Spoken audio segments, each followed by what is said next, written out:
This is your official full honest review and report card grade for WWE Clash of Champions 2020, right here on the JBSN Media Network YouTube channel. Jeff here with you. It took place from the Amway Center in Orlando, Florida. Now, we had found out a few hours prior to the show actually airing, 3 names had come out saying that they would not be on the show. It was reported that Nikki Cross, who was challenging Bayley for the SmackDown Women's title, and the Women's Tag Team Champions, Shayna Baszler and Nia Jax, were not going to be on the show.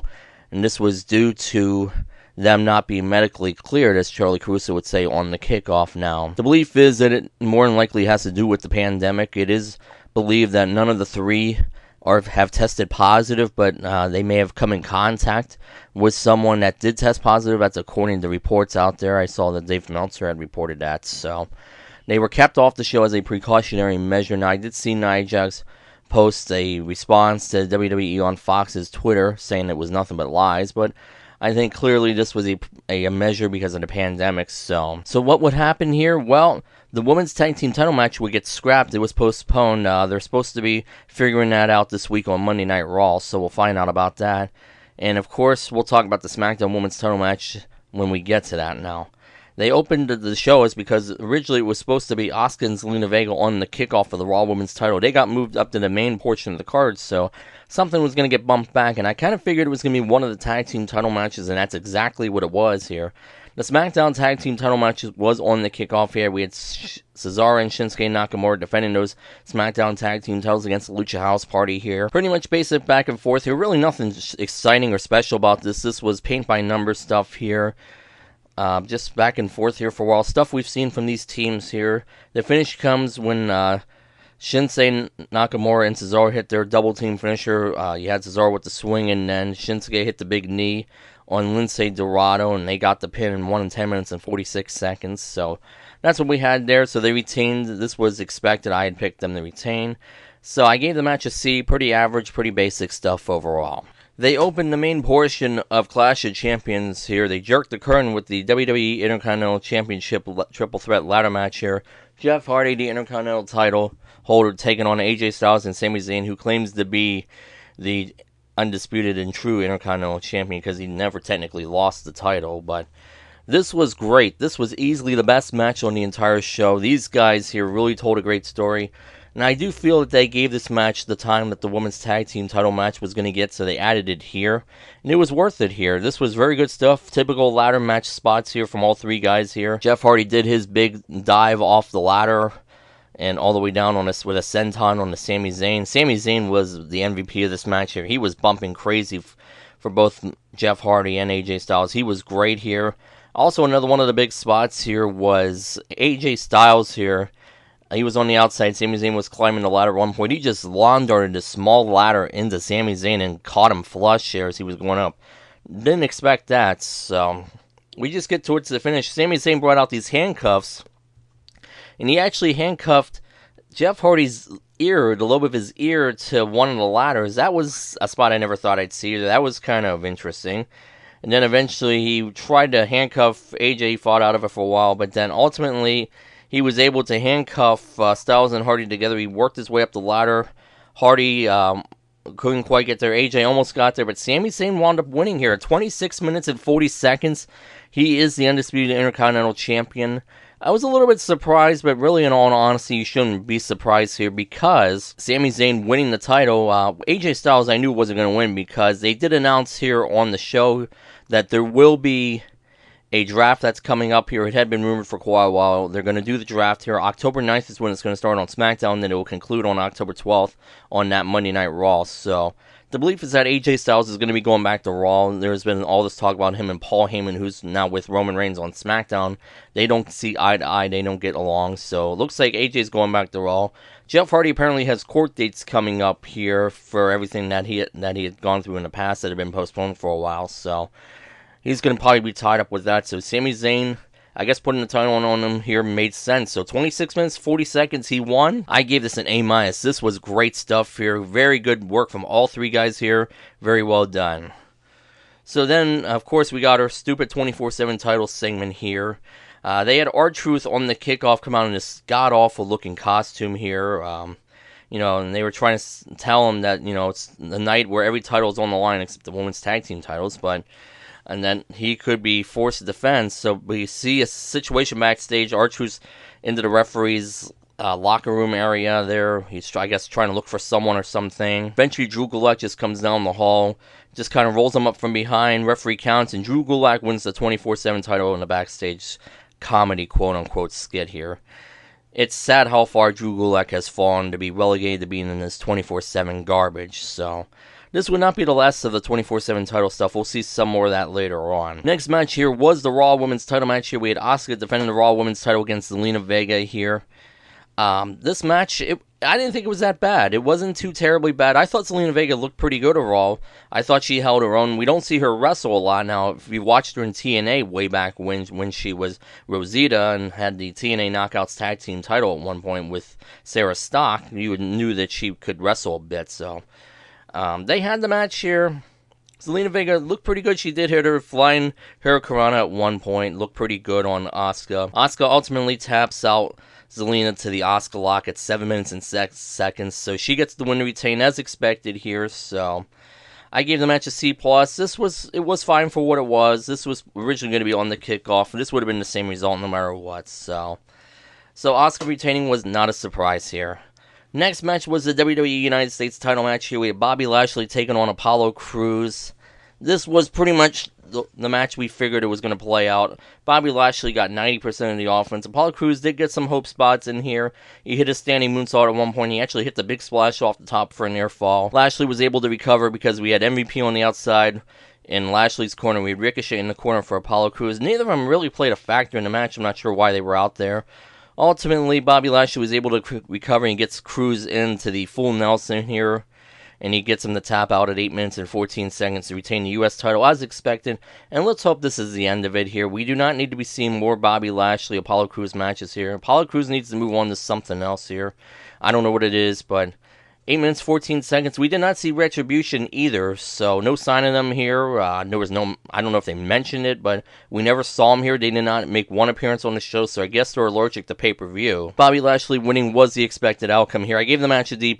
Now, with Retribution, the belief was, and I did see the report from Dave Meltzer as well, that supposedly all the 5 members of Retribution were not cleared to be on the show because of the pandemic. Likely that's the situation there, so they were kept off as a precautionary measure. So that's why we didn't see them here or anywhere else, but we'll see if we see them on Monday Night Raw here. So next match was the WWE Raw Tag Team title match here. We had the Street Profits defended the titles against Andrade Cien and Angel Garza for like the 100th time here. Really not much to the match here. This was very, not really anything special here. Stuff we've seen already from these guys.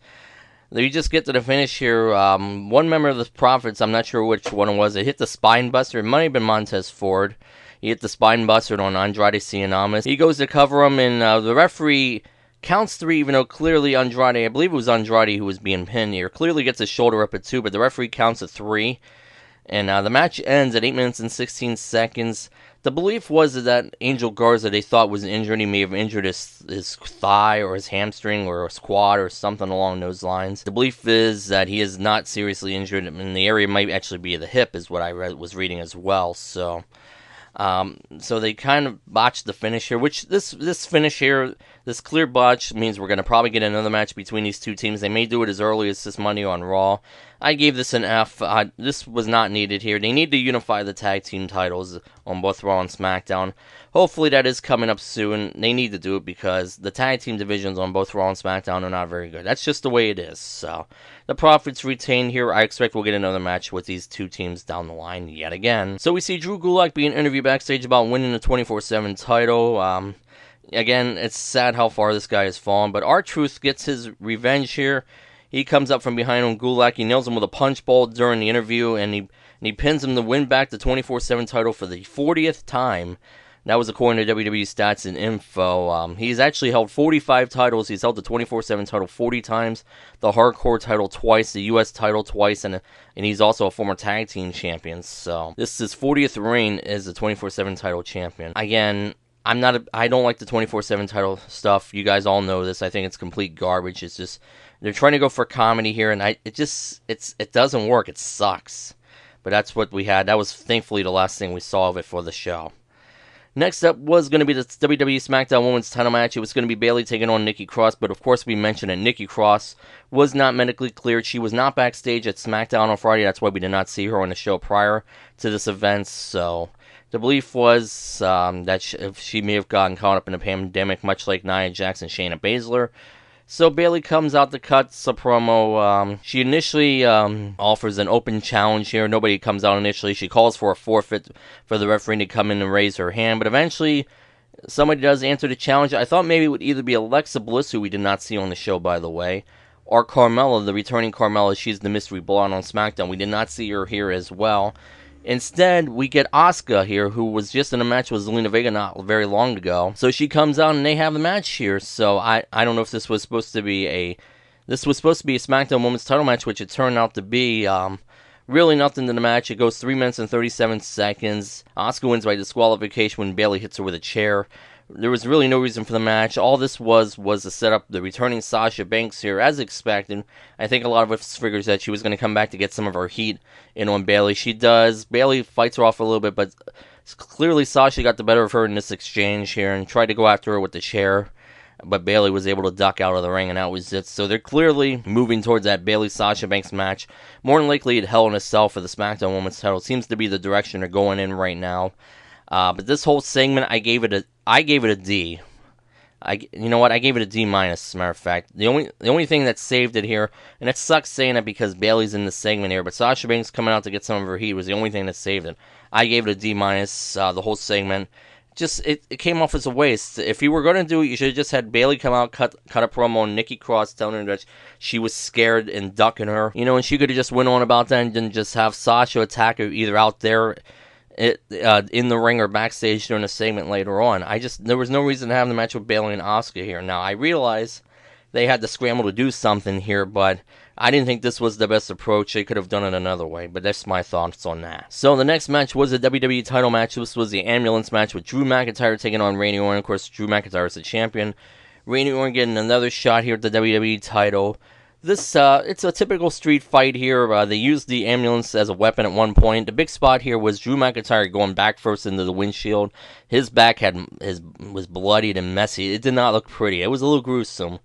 Now, at one point, we see them work their way backstage in the catering here. We know who backstage at catering was not pleased because they made a mess of the situation here. We saw Christian make a cameo appearance to attack Randy Orton back there at catering. Now, we did see Big Show as well. He came out there and to attack Randy Orton earlier before they worked their way backstage. So, Orton's trying to fight him off here for a while. And then at one point when looks like Randy Orton's got things back under control of the situation here with McIntyre, Shawn Michaels just appears out of nowhere and nails Randy Orton with a big super kick on top of the ambulance to knock him off. But still, even after all that, Randy Orton actually does hit an RKO on the outside of McIntyre. He actually gets him into the ambulance. He shuts one of the doors, and he almost has the other door shut, but McIntyre blocks it. He eventually gets out, and then ultimately he nails, McIntyre does, he nails the Claymore on Randy Orton.